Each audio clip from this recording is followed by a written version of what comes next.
n'importe qui vous parleriez dans la famille, là, il y aurait un point commun, là, c'est la passion. Quand on sème le printemps, on voit pousser ça. Quand on fauche la belle luzerne qui a des beaux endroits, je l'ai toujours dit, j'aimais ça. C'est quand mon père, il sortait sa vieille batteuse case, puis qu'il commençait à récolter son grain, puis il ajustait ça là, pour que ce soit parfait. Le grain sortait. Il était prêt à semer quasiment le grain tellement il était propre. Puis je le voyais qu'il était fier.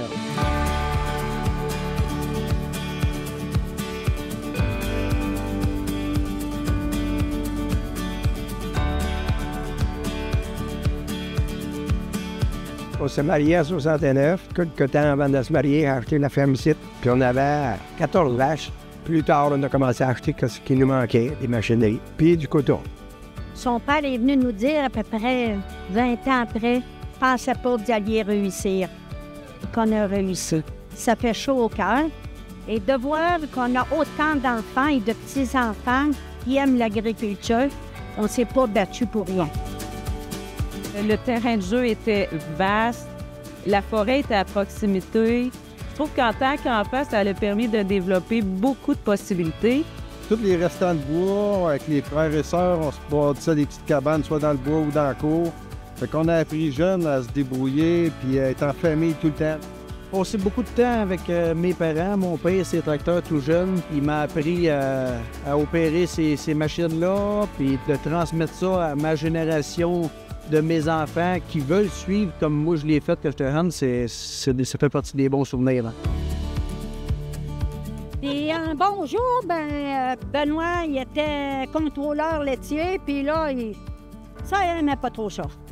Il dit, vous m'arrachez, je m'en viens ici. Puis on a commencé à parler de transfert de ferme tranquillement. Mais à ce moment-là, il y avait juste Benoît qui voulait la ferme. Et d'un coup, lui, il veut s'en venir en agriculture, puis l'autre, il veut se partir, ça fait que là, D'autres constructions en vue. En ayant 4 entreprises différentes, on est tous assez autonomes dans notre façon de fonctionner. J'ai été possiblement parti par cause d'implication dans les 12 dernières années. Puis, si c'est un problème mécanique, c'est mon frère Danny que j'appelais pendant que j'étais parti pour venir réparer. Si c'est un problème de robotique, j'appelais Edith. Si c'est un problème de tracteur, j'appelais Patrick. Puis, un problème là, que je comprenais rien, j'appelais mon frère Luc.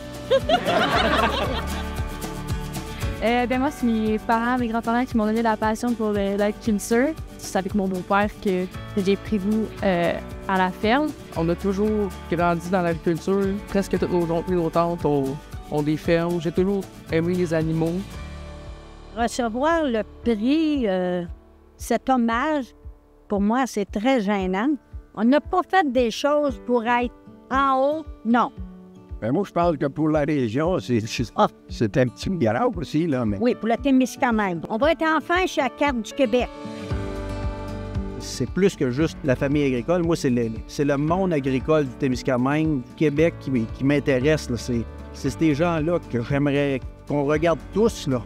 Et par passion, on a toujours essayé d'amener notre agriculture au niveau régional, provincial et national à un autre niveau. T'sais, dans nos implications, la passion nous emmène à se dépasser. Si on peut faire avancer la cause agricole, que derrière l'agriculture, c'est des gens, c'est des humains, c'est des familles, c'est des grands-parents, des petits-enfants.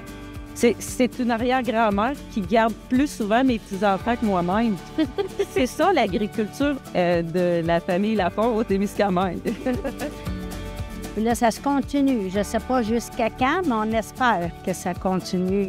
Ça va continuer. On va être rendu l'autre bord, puis on va y regarder et travailler.